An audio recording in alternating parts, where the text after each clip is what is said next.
खबरों का पंचनामा, हकीकत की पड़ताल राजन पंडित के साथ। छैला बाबू तू कैसा दिलदार निकला, चोर समझी थी मैं तू थानेदार निकला। हेलो दोस्तों, मैं हूँ राजन पंडित। आप सभी को जय श्री राम।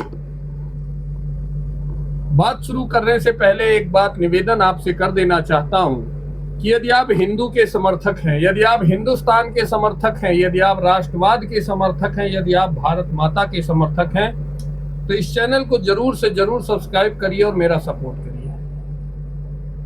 मुझे आपके सहयोग की जरूरत है। आपके लिए बहुत बड़ा काम नहीं है, लेकिन मेरे लिए बहुत बड़ा सहयोग है। इस दुनिया में सबसे ज्यादा विभाजन अगर किसी देश का हुआ है तो वो है भारत। बीते 2000 वर्षों में लगभग 27 देश भारत से निकलकर नए देश बन गए। और 1857 में जब मंगल पांडे ने पहली क्रांति की, यदि तब से और आज तक की बात करें तो इन बीते 1.5 दशकों में, लगभग 1.5 शताब्दियों में लगभग 7 नए देश भारत से निकलकर बने हैं। बर्मा भारत से बना है, भूटान भारत से बना है, पाकिस्तान भारत से बना है, नेपाल भारत से बना है और श्रीलंका भी भारत से बना है। अफगानिस्तान भी भारत का हिस्सा था। मतलब ये सारे देश कभी न कभी भारत का हिस्सा थे, लेकिन आज ये अलग देश है। इस दुनिया में सबसे ज्यादा नरसंहार यदि किसी का हुआ है तो वो हिंदुओं का हुआ है। ये संख्या कोई छोटी नहीं, इसे आप लाखों में मत गिनिएगा, करोड़ों में गिनिए। इस देश में बीते 2000 वर्षों में करोड़ों हिंदुओं का नरसंहार हुआ है। लेकिन दिक्कत इन बातों से नहीं है। दिक्कत और सवाल ये है कि आखिर ऐसा हुआ क्यों। तो मित्रों, जान लीजिए, ऐसा इसलिए हुआ है क्योंकि हिंदुओं ने अपने बीते हुए इतिहास से कभी कुछ सीखा नहीं। और आज भी अगर हम अपने बीते हुए इतिहास से नहीं सीखेंगे तो फिर इस देश का विभाजन होगा और फिर इस देश में हिंदुओं का नरसंहार होगा। कान खोलकर अपने मन में इस बात को बैठा लीजिए। आप सोच रहे होंगे भला मैं ऐसा क्यों कह रहा हूं। मैं ऐसा इसलिए कह रहा हूं क्योंकि इस देश में जातिवाद का ऐसा जहर घोला गया है, हिंदुओं को बांटने का ऐसा जहर घोला जाता रहा है, और जिसमें हम हिंदू बार बार फंसते रहे हैं, जानबूझकर फंसते रहे हैं,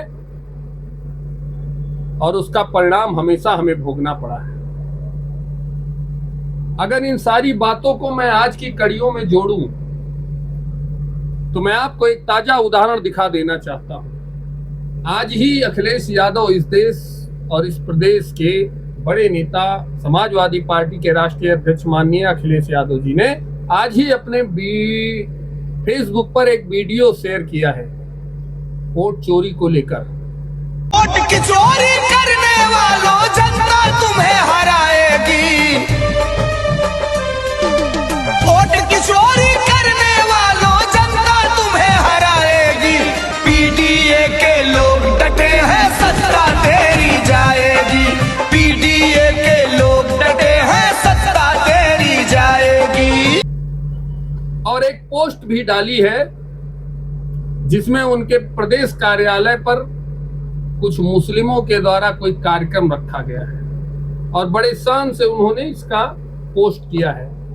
ये वो लोग हैं जो देश में भाईचारे की बात करते हैं, और हमारे देश में यादव के नाम पर, सिर्फ जातिवाद के नाम पर, इस प्रदेश के लाखों करोड़ों यादव ऐसे हैं जो माननीय अखिलेश यादव की हर बात को आंख मूंद कर सच मानते हैं। लेकिन मैं उन सभी यादवों से आज ये सवाल लेकर आया हूं कि बीते एक हफ्ते पहले ही आपके इष्ट देव श्री कृष्ण भगवान का जन्मोत्सव, जन्माष्टमी का त्योहार था।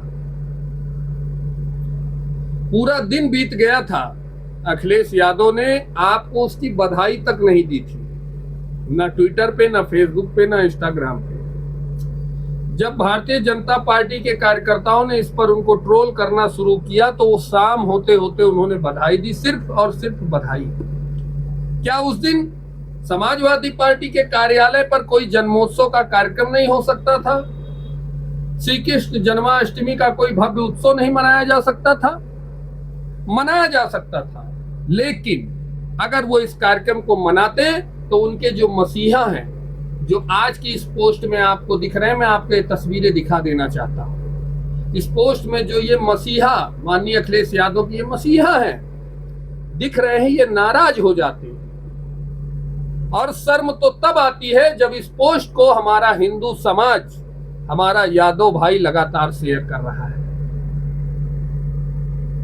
उसने ये हिम्मत नहीं जुटाई कि वो अखिलेश यादव से ये पूछ सके, ठीक है आप अखिलेश यादव का समर्थन करते हैं, उन्हीं का समर्थन करिए, लेकिन ये सवाल तो उनसे पूछिए कि अगर आपको जन्माष्टमी मनाने का समय नहीं है, यदि आपको जन्माष्टमी पर बधाई देने का समय नहीं है, तो ये करने का समय आपको कहां से मिल जाता है, इसके लिए आपको पैसे कहां से मिल जाते हैं, और फिर हम क्यों आपका समर्थन करें। बीते कुछ दिन पहले का एक वीडियो अखिलेश यादव का मैं आपको दिखाना चाहता हूं, जिसमें उन्होंने हमारे एक प्रथा है नींबू मिर्ची लगाना। जब इस देश में नए फाइटर जेट आए तो माननीय राजनाथ सिंह जी ने नींबू और मिर्ची से उसका उद्घाटन किया और उस पर ओम लिख करके शुभारंभ किया था।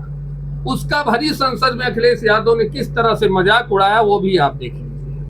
हमारे सबसे बेहतरीन एयरक्राफ्ट जो नींबू और मिर्च लगा करके जिनकी पूजा की गई थी, वो कितने उड़े थे। अब मैं इस देश के यादव समुदाय से हाथ जोड़कर एक सवाल करना चाहता हूं, क्या राजनीति और पैसा आपके लिए इतना जरूरी हो गया है कि आप अपना ईमान बेच दोगे, आप अपना धर्म बदल दोगे, आप अपनी बहन बेटियों की इज्जत नीलाम कर दोगे, लेकिन अखिलेश यादव का साथ नहीं छोड़ोगे, उनसे कोई सवाल नहीं करोगे कि क्यों वो बार बार सिर्फ हिंदू जनमानस की आस्था के साथ खिलवाड़ करते हैं। कभी उन्होंने किसी मुस्लिम समुदाय की कट्टरपंथी सोच को लेकर, उसकी किसी धार्मिक प्रथा को लेकर कोई सवाल खड़ा किया है क्या। माननीय मुलायम सिंह यादव के जन्मदिन में अरबों का खर्चा करने के लिए आपके पास पैसे रहते हैं, लेकिन जन्माष्टमी मनाने के लिए आपके पास पैसे नहीं। उसको फेसबुक पर शेयर करने में आपकी फट जाती है, क्योंकि आपके मसीहा आपको फाड़ देंगे। आज देश में एक वोट चोरी की प्रथा लेकर चल रहे हैं राहुल गांधी, तेजस्वी यादव, अखिलेश यादव। वोट चोरी, वोट चोरी, वोट चोरी। अगर हिंदुओं ने अपने इतिहास से कुछ सीखा होता तो उन्हें यह सवाल करना चाहिए कि इस देश के जो सबसे बड़े चोर हैं, जिनका खानदान सबसे बड़ा चोर रहा है, वो आज नरेंद्र मोदी से चोरी की बात कर रहे हैं। राहुल गांधी की पीढ़ी दर पीढ़ी पर चोरी का इल्जाम है। 10-10 लाख करोड़ रुपए के घोटालों का आरोप है। 2G स्पेक्ट्रम, कोयला घोटाला, हेलीकॉप्टर घोटाला, अगस्ता वेस्टलैंड घोटाला, सारे मुकदमे आज कोर्ट में लंबित हैं, जमानत पर बाहर घूम रहे हैं। ये उस नरेंद्र मोदी से चोरी की बात करते हैं जिसने अपने जीवन में कोई आरोप आज नरेंद्र मोदी के ऊपर नहीं है।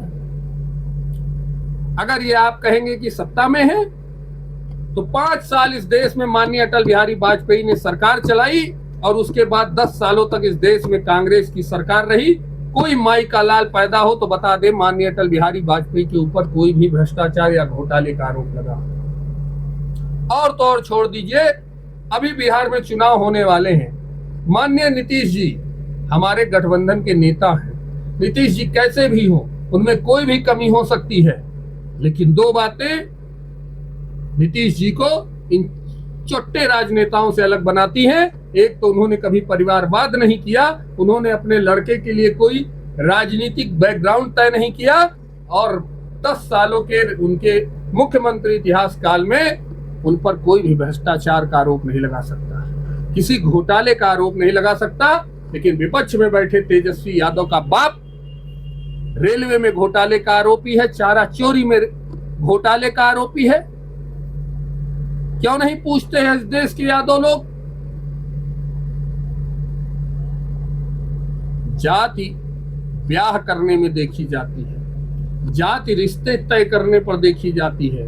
वोट देने के लिए जाति देखना जरूरी नहीं है। किसी भी मंच से मोदी और अमित शाह ने तो अपनी जात की बात नहीं की कि मैं मोदी साहू हूं, ओबीसी हूं।